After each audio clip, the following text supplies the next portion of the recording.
공경하고 합장한 공덕. 어떤 중생이 공경하고 합장하면 10가지 공덕을 얻는다. 첫 번째는 훌륭한 복을 받고, 두 번째는 높은 가문으로 태어나며, 세 번째는 훌륭하고 뛰어난 몸을 얻고, 네 번째는 뛰어난 음성을 얻으며, 다섯 번째는 뛰어난 일산을 얻고, 여섯 번째는 뛰어난 말솜씨를 얻으며, 일곱 번째는 뛰어난 믿음을 얻고, 여덟 번째는 뛰어난 계율을 얻으며, 아홉 번째는 뛰어난 지식을 얻고, 열 번째는 뛰어난 지혜를 얻는다. 불탑에 예배한 공덕. 어떤 중생이 불탑에 예배하면 10가지 공덕을 얻는다. 첫 번째는 뛰어난 얼굴과 좋은 음성을 얻고, 두 번째는 그가 말을 하면 사람들이 모두 믿고 복종하며, 세 번째는 대중 가운데서도 두려움이 없고, 네 번째는 천신과 인간이 보호하며, 다섯 번째는 위세를 두루 갖추고, 여섯 번째는 세력 있는 중생이 모두 와서 따르며, 일곱 번째는 항상 모든 부처님과 보살을 가까이 하고, 여덟 번째는 큰 복을 받으며, 아홉 번째는 목숨을 마치고는 천상에 나고, 열 번째는 열반을 빨리 증득한다. 부처님과 스님들께 일용품을 보시한 공덕. 만일 어떤 사람이 부처님과 스님들께 바로와 일용품을 보시하면 10가지 공덕이 있다. 첫째는 얼굴이 빛나며 윤택해지고, 둘째는 그릇이 풍족해져 마음대로 쓸 수 있으며, 셋째는 굶주림과 목마름이 없어지고, 넷째는 보물이 풍족해지며, 다섯째는 나쁜 세계를 멀리하고, 여섯째는 천신과 인간이 기뻐하며, 일곱째는 복된 외모를 갖추고, 여덟째는 존귀해져 자유로워지며, 아홉째는 언제나 하늘에 태어나고, 열째는 열반을 빨리 증득한다. 제가자의 삶과 수행. 사대부는 도를 배우더라도 출가한 사람들과는 크게 다르다. 출가자는 부모에게 맛있는 음식을 드리지도 않고, 친척들과도 확실하게 헤어져서 한계 물병과 바로에 의지할 뿐이니, 일상 속에서 인연을 만나는 곳에 도를 가로막는 여러 가지 원수가 없고, 한마음 한뜻으로 이 일을 몸소 파고들 수 있다. 사대부들은 눈을 뜰 때나 감을 때나 도를 방해하는 원수 아닌 것이 없다. 만일 지혜가 있는 자라면 다만 이 원수 속에서 공부해야 하니, 유마일이 번뇌와 짝하는 것이 곧 열애의 씨앗이다 라고 말한 것이 바로 이것이다. 성지순례를 해야 하는 이유. 아난이 부처님께 말씀드렸다. 세존이시여, 전에는 안거가 끝나면 비구들은 열애를 친견하러 왔고, 우리는 그런 마음을 잘 닦은 비구들을 맞이했으며, 그들은 세존을 친견하고 공경을 할 수 있었습니다. 세존이시여, 그러나 이제 세존께서 가시고 나면 우리는 그런 마음을 잘 닦은 비구들을 맞이하지 못할 것이고, 그들은 세존을 친견하고 공경하지 못할 것입니다. 부처님께서 아난에게 대답하셨다. 아난이여, 믿음을 가진 선남자가 친견해야 하고 절박함을 일으켜야 하는 네 장소가 있습니다. 네 가지 장소는 어떤 곳입니까? 여기서 열애께서 태어나셨다. 아난이여, 이곳이 믿음을 가진 선남자가 친견해야 하고 절박함을 일으켜야 하는 장소입니다. 여기서 열애께서 위없는 바른 깨달음을 얻으셨다. 이곳이 믿음을 가진 선남자가 친견해야 하고 절박함을 일으켜야 하는 장소입니다. 여기서 열애께서 위없는 법의 바퀴를 굴리셨다. 이곳이 믿음을 가진 선남자가 친견해야 하고 절박함을 일으켜야 하는 장소입니다. 여기서 열애께서 무여열반의 요소로 완전하게 열반하셨다. 이곳이 믿음을 가진 선남자가 친견해야 하고 절박함을 일으켜야 하는 장소입니다. 아난이여, 이것이 믿음을 가진 선남자가 친견해야 하고 절박함을 일으켜야 하는 네 장소입니다. 아난이여, 여기서 열애께서 태어나셨다. 여기서 열애께서 위없는 바른 깨달음을 얻으셨다. 여기서 열애께서 위없는 법의 바퀴를 굴리셨다. 여기서 열애께서 무여열반의 요소로 완전하게 열반하셨다. 라고 하면서 믿음을 가진 비구들과 비구니들과 우바세들과 우바이들이 이곳을 방문할 것입니다. 아나니여, 누구든 이러한 성지순례를 떠나며 청정한 믿음을 가진 사람들은 모두 몸이 무너져 죽은 뒤 좋은 곳, 천상세계에 태어날 것입니다. 제가에서의 수행. 수행자들이여, 만약 수행하기를 바란다면 제가에서도 할 수 있으니 수행하려면 꼭 사찰에 있어야 하는 것은 아닙니다.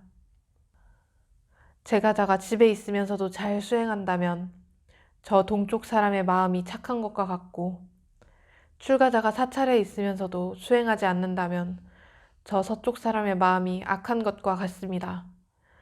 다만 마음이 청정하면 곧 자성이 그대로 서방정토입니다. 어려움이 있으면 서로 돕고 아끼고 사랑하라. 부처님께서 왕사성에 계실 때였다. 어떤 비구가 병이 들었으나 간호해줄 제자가 없어 죽게 되었다. 이 소식을 들으신 부처님께서 비구들에게 말씀하셨다. 오늘 이후로 병든 비구가 있으면 스승이 제자를 간호하되 자식과 같이 하고, 제자는 스승을 간호하되 아버지와 같이 해야 합니다. 그리하여 서로서로 아끼고 사랑하며 받들어 공경하십시오. 그래야만 정법이 오래 머물고 번성합니다. 가장 훌륭한 보시는 병든 사람을 간호하는 것. 부처님께서는 기원정사에 계실 때 비구들에게 말씀하셨다. 병든 사람을 돌보아주는 것은 나 붓다를 돌보는 것이고, 병자를 간호하는 것은 곧 나를 간호하는 것입니다. 왜냐하면 내가 지금 직접 병자를 간호해 주려고 하기 때문입니다. 비구들이여, 나는 어떤 사람이 천상과 인간, 사문과 바라문에게 하는 보시 가운데 병자를 돌보아주는 보시보다 더 뛰어난 것을 보지 못하였습니다.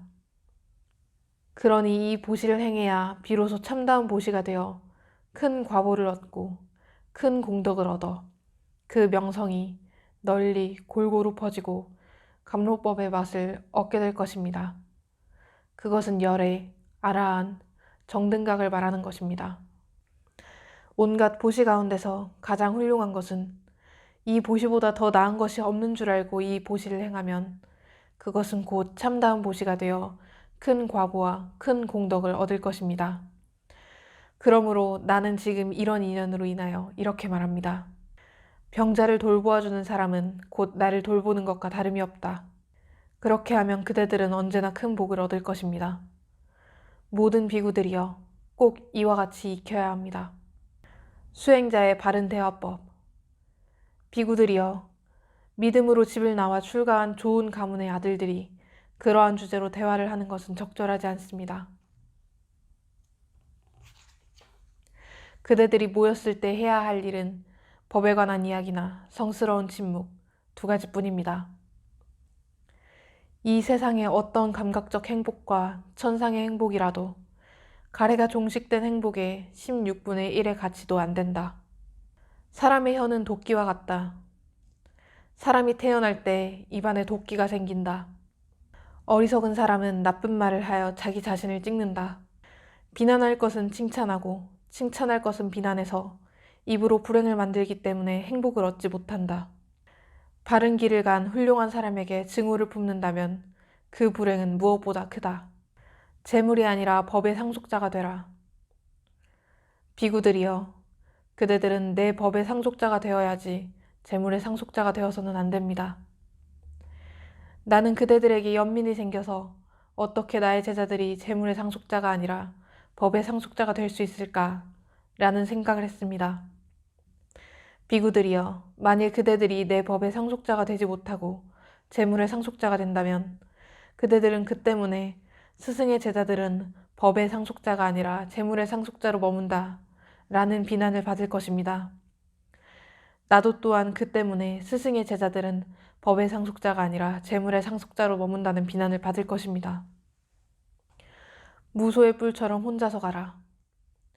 어떤 자들은 출가해도 만족하기 어렵고 가정에서는 제가자와 같으니 다른 사람의 자식에게 관심 두지 말고 무소의 뿔처럼 혼자서 가라.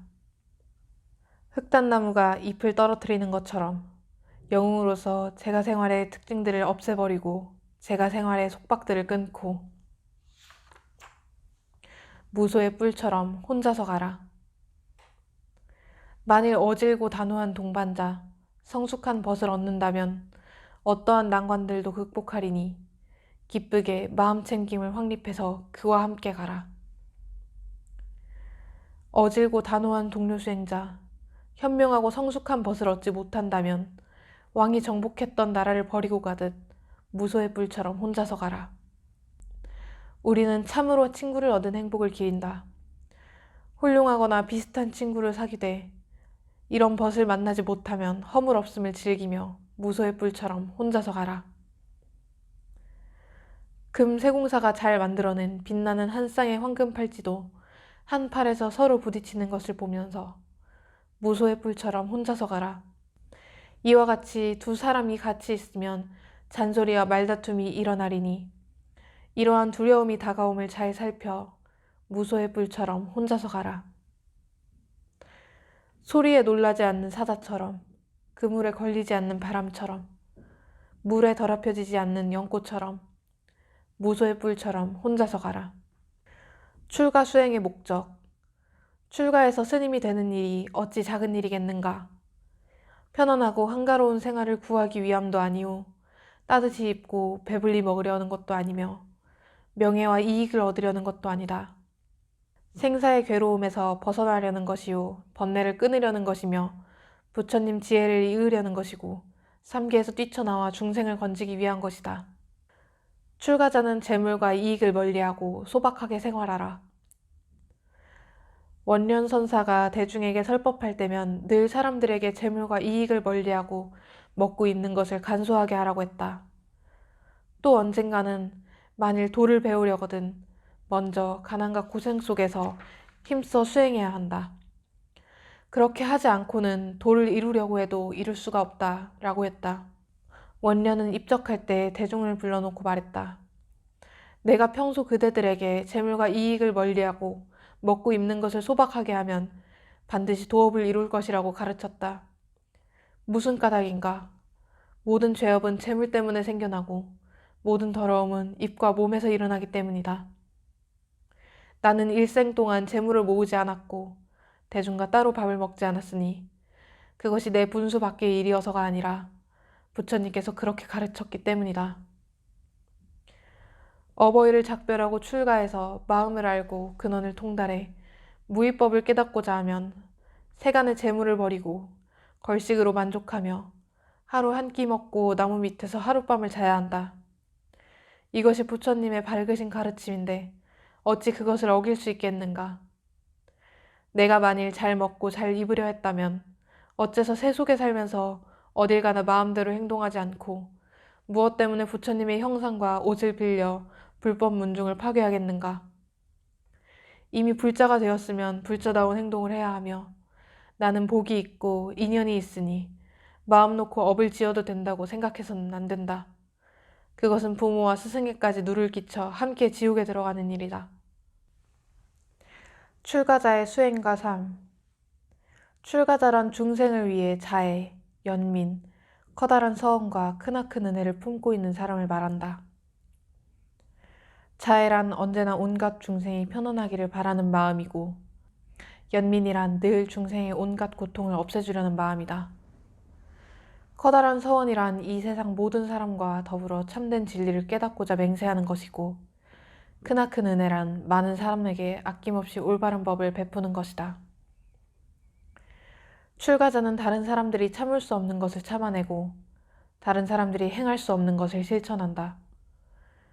올바른 삶을 살아가니 음식을 얻어먹더라도 부끄럽게 여기지 않고 욕심을 내지 않으니 누더기와 깨진 바루라도 자신을 가난하게 여기지 않는다. 다투는 마음이 없으니 욕되고 수치스러운 일을 당해도 상대를 업신여기지 않고 원망하는 마음이 없으니 남들과 똑같이 살면서도 품위를 잃지 않는다. 출가자는 참된 모습으로 중생을 대하고 지극한 자애심으로 자신을 닦아감으로 이 세상 어디에 있어도 늘 화목할 수 있고 모든 사람을 두루 공경할 수 있다. 출가자의 말에는 허망함이 없는 까닭에 그 믿음이 지극하고 그 법에 나라는 것이 없으므로 그 겸양 또한 진실한 것이다. 출가자는 위험이 있어 공경할 만하고 위의가 있어 본받을 만하다. 천신들이 우러러보며 옷깃을 여미고 세상에 복을 내려줄 수 있고 세상 사람들을 이끌어갈 수 있다. 출가자는 자신의 몸조차 잊고 살고 있으니 짐승에게 몸을 던져주어도 아까워하지 않으며 경전을 독송할 때는 추위와 더위를 이겨내며 공부를 그만두는 일이 없다. 출가자와 제가자는 보시와 가르침으로 서로 의지한다. 비구들이여, 바라문들과 장자들은 그대들에게 커다란 도움을 줍니다. 그들은 그대들에게 의복과 탁발 음식과 처소와 필수 약품을 제공합니다. 비구들이여, 그대들은 바라문들과 장자들에게 커다란 도움을 줍니다.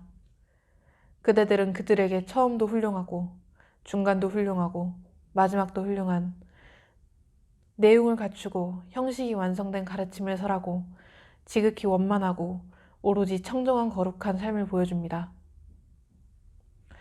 비구들이여, 거센 물결을 건너고 올바른 괴로움의 종식을 이루기 위해 이와 같이 서로 의지해서 청정한 삶을 영위합니다. 제가자와 출가자가 서로 의지하여 위없는 평온, 참다운 진리를 성취한다. 제가자들로부터 출가자들은 위급함과 어려움을 제거하는 의복과 필수품과 처소를 공양받는다. 집 있는 자, 제가자들은 행복하신 분에게 의지해 성자를 믿고 고귀한 지혜로서 선정해 든다. 세상에서 행복하신 분의 길, 그 가르침을 닦아 감각적 쾌락의 욕망을 원하는 자들은 천상에서 환희하며 기뻐한다. 출가의 공덕. 나가세나는 밀린다 왕에게 말했다. 대왕이여, 참으로 세조는 이렇게 말씀하셨습니다. 비구들이여, 나는 제가자 혹은 출가자의 올바른 실천을 칭찬한다. 비구들이여, 제가자나 출가자 그 누구라도 올바르게 실천한 사람은 올바른 실천에 수반되는 곤란을 극복하고 올바른 이치와 착한 법을 성취한다. 대왕이여, 이것은 그대로입니다. 올바르게 실천하는 자는 가장 뛰어난 사람입니다. 가령 출가자라고 하더라도 나는 출가하였다 라고 하면서 올바로 실천하지 않는다면 그는 사문의 지위에서 멀어지고 혹은 또 바라문의 지위에서 멀어진 자입니다. 하물며 흰 옷을 입고 있는 제가자에게 있어서는 말할 나위도 없습니다. 대왕이여, 가령 제가자라도 올바르게 실천한 자는 올바른 이치와 착한 법을 성취합니다. 출가자라도 올바르게 실천한 자는 올바른 이치와 착한 법을 성취합니다. 대왕이여, 그러나 출가자야말로 사문의 지위의 주인이고 우두머리입니다. 출가자는 많은 공덕, 여러 가지 공덕, 헤아릴 수 없는 공덕이 있습니다. 집을 버리는 공덕은 어느 누구도 다 헤아려 알 수 없습니다. 대왕이여, 예를 들면 그 누구라도 큰 파도의 파도는 이것뿐이다 라고 하여 큰 파도의 파도를 다 헤아려 알 수 없는 것처럼 그와 마찬가지로 출가는 많은 공덕, 여러 가지 공덕, 헤아릴 수 없는 공덕이 있습니다. 출가의 공덕은 어느 누구도 다 헤아려 알 수 없습니다. 대왕이여, 출가자는 무슨 일이든 해야 할 일을 모두 속히 성취하며 오랜 시간이 걸리지 않습니다. 어떤 이유겠습니까? 출가자는 간소한 생활에 만족하여 환희하고 세간으로부터 멀리 떠나고 세속과 사귀지 않고 수행에 열심히 힘쓰고 집과 거주처가 없고 계를 완전히 지키고 번뇌의 근절에 힘쓰는 수행자이고 고행의 실천에 뛰어나기 때문입니다. 그런 까닭에 출가자는 무슨 일이든 해야 할 일을 모두 빨리 성취하며 오랜 시간이 걸리지 않습니다. 대왕이여, 예를 들면 마디가 없고 반듯하고 잘 다듬어져 있고 올곧고 때가 묻지 않은 화살은 빠르게 시위를 떠나 반듯하게 나는 것처럼 그와 마찬가지로 출가자는 무슨 일이든 해야 할 일을 모두 빨리 성취하며 오랜 시간이 걸리지 않습니다. 잘 알았습니다. 나가세나 존자여. 이는 진실로 그대로라고 나는 인정합니다.